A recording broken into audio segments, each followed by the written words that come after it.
Gadis itu bermain petak umpet dengan 5 lelaki berotot. Sensasi kesemutan membuatnya terlena. Beberapa gadis yang tidak tahan ingin berhenti. Namun para pria itu tidak mau melepaskannya. Gadis itu bernama Lisa. Di usia 15 tahun, dia tinggal bersama ibu dan neneknya. Sedangkan ayahnya bekerja di luar negeri sebagai pengebor minyak. Dia hanya pulang sekali setiap 2 atau 3 tahun. Oleh karena itu, ibunya agak ketat padanya sehari-hari. Ditambah lagi, Lisa sedang berada dalam masa remaja yang penuh pemberontakan, menyebabkan hubungan ibu dan anak perempuan itu semakin memburuk setiap harinya. Sedangkan neneknya akan menjadi penengah untuk meredakan hubungan di antara keduanya, sambil menyisir rambut cucunya, sambil menceritakan tindakan gila yang pernah dilakukannya saat muda, tanpa ragu. Di rumah ini, nenek menjadi teman baik Lisa yang bisa diajak berbicara tentang segala hal. Namun ibu melihat kedekatan mereka, bahkan sampai pada neneknya pun mulai memiliki pendapat. Perseteruan antara mertua dan menantu membuat Lisa merasa putus asa. Sejak itu, dia juga mulai menjauh dari kasih sayang yang hangat, dan mulai mencari cinta romantis yang menjadi miliknya. Sahabatnya tahu bahwa Lisa selalu diam-diam mencintai Daniel, teman sekelasnya. Maka dia berusaha mencari tahu bahwa Daniel bersiap-siap untuk mengadakan pesta di rumahnya, dan mengajak Lisa untuk pergi bersama. Pesta itu sangat meriah. Banyak pria tampan dan wanita cantik yang bersenang-senang minum di sini. Dan Daniel yang berpengalaman dalam urusan asmara segera menyadari bahwa Lisa adalah seorang gadis yang berpengalaman. Maka dengan tidak baik, dia mengajaknya bertemu sendirian di tepi laut. Beberapa kata dominan membuat gadis itu jatuh cinta sepenuhnya. Lisa juga terbawa perasaan oleh hormon. Dia memberikan ciuman pertamanya tanpa alasan yang jelas, dan membuatnya semakin mengenal tubuhnya sendiri. Selama 1 musim panas, dia tidak pernah menghubungi gadis itu. Lisa setiap hari menangis sambil menunggu di depan telepon. Namun dia tidak pernah mendengar sapaan dari anak laki-laki itu. Temannya yang baik hati mencoba meyakinkannya untuk melupakan, karena Daniel terkenal sebagai playboy. Dia sama sekali tidak peduli dengan Lisa. Namun gadis itu tidak ingin menyerah. Bahkan dia mencatat semua ini di dalam jurnalnya. Namun tulisan-tulisan itu membuatnya semakin merindukan anak laki-laki itu, dan membuatnya semakin mengenal tubuhnya sendiri. Hingga suatu hari, Lisa bertemu dengan Daniel di ruang biliar. Dia bertemu dengan Daniel yang selalu ada di hatinya. Dengan sekilas pandang dari Daniel, dia dengan rela mengikuti Daniel pulang. Gadis muda yang polos dibohongi oleh pria jahat untuk datang ke rumahnya. Perasaan sakit membuatnya menggigit erat giginya. Dengan cepat, cairan merah mulai mengalir di bawahnya. Bau darah yang menusuk hidung membuat pria merasa jijik. Dia segera mengangkat celananya dan pergi. Lisa yang dijauhi tidak tahu harus bagaimana. Setelah pulang ke rumah, dia mengetahui neneknya dikirim ke panti jompo oleh ibunya. Rasa lemah seketika menyebar ke seluruh tubuhnya. Di bawah penyiksaan ganda fisik dan psikologis, dia semakin terjerumus. Lisa belajar meniru gaya Daniel. Dia merayu seorang pria tua lajang di pinggir jalan. Gadis itu dengan lembut menggigit sedotan dengan mulutnya.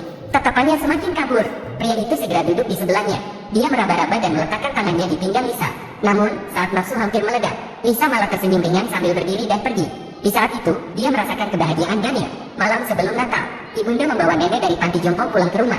Melihat bekas cakaran di wajah Lisa membuatnya sangat sedih. Lalu dia bertanya apakah cucunya baru-baru ini mengalami sesuatu. Namun Lisa menggelengkan kepala. Namun nenek tetap khawatir. Saat cucunya tidak ada, dia menarik menantu perempuannya ke samping untuk bertanya, dan meminta agar dia lebih peduli pada putrinya. Baru-baru ini, suasana hati Lisa agak tidak stabil.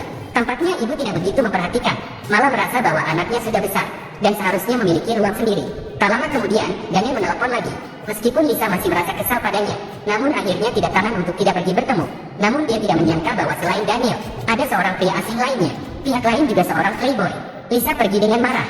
Namun Daniel berkata, jangan terlalu kekanak-kanakan. Namun, itu membangkitkan ambisi kemenangan di dalam hati gadis itu. Lisa terlihat seperti berubah menjadi orang lain. Di depan Daniel, dia berpelukan dengan pria asing. Dia ingin membuktikan bahwa dia bukanlah mainan mereka. Tidak hanya itu, Lisa juga mendaftar akun online. Dia khususnya berbicara dengan berbagai pria. Melihat pria-pria itu terpesona oleh kata-kata manisnya. Gadis itu semakin memperkuat hatinya sendiri. Lisa percaya bahwa dengan daya tariknya, daya tarik bisa membuat setiap pria tergoda. Seperti wanita dalam foto, bisa mendapatkan perhatian semua orang. Gadis itu melepas pakaiannya dan duduk di atas pria. Gerakannya lancar, ekspresinya menarik.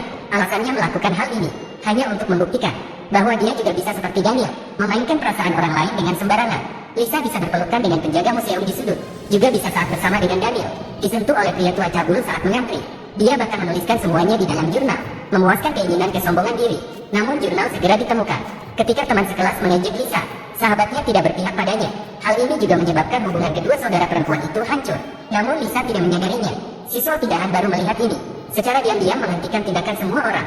Anak laki-laki bernama Owen sudah memperhatikan keberadaan Lisa sejak hari pertama datang. Hanya saja pada saat itu dia masih tenggelam dalam kesedihan ditinggalkan oleh Daniel, tidak menyadari keberadaan Owen.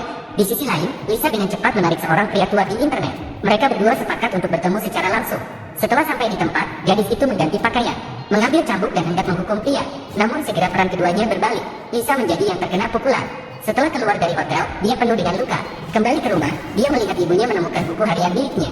Perasaan wanita itu naik turun, dari marah awal hingga merasa kasihan. Akhirnya menyesal tidak mendengarkan nasihat neneknya lebih awal. Peduli dengan kehidupan putrinya. Semester baru akan datang. Lisa membuang beberapa perlengkapan kostum sebelumnya. Mencoba untuk mengubah diri. Juga mencoba naik mobil teman dekatnya secara sukarela. Mereka berbaikan seperti semula. Dan siswa pindahan juga berani memberikan buku sketsa kepada Lisa. Di dalamnya semua adalah siluetnya. Owen menarik gadis itu ke sudut dan mengungkapkan perasaannya dengan penuh kasih. Dan mencoba meraih tangan Lisa. Mereka saling menatap dengan penuh kasih. Ciuman terakhir menetapkan hubungan. Namun ketika Owen pergi, Daniel malah mendekat. Dan sekali lagi mengundang Lisa ke pesta. Gadis itu setuju. Tapi bukan dengan tunduk patuh. Melainkan ingin membuktikan transformasinya melalui penolakan. Setelah meninggalkan pesta, Lisa kembali ke tepi laut seperti dulu. Kemudian dia melompat ke dalam. Air lautnya dingin. Namun hatinya hangat saat ini.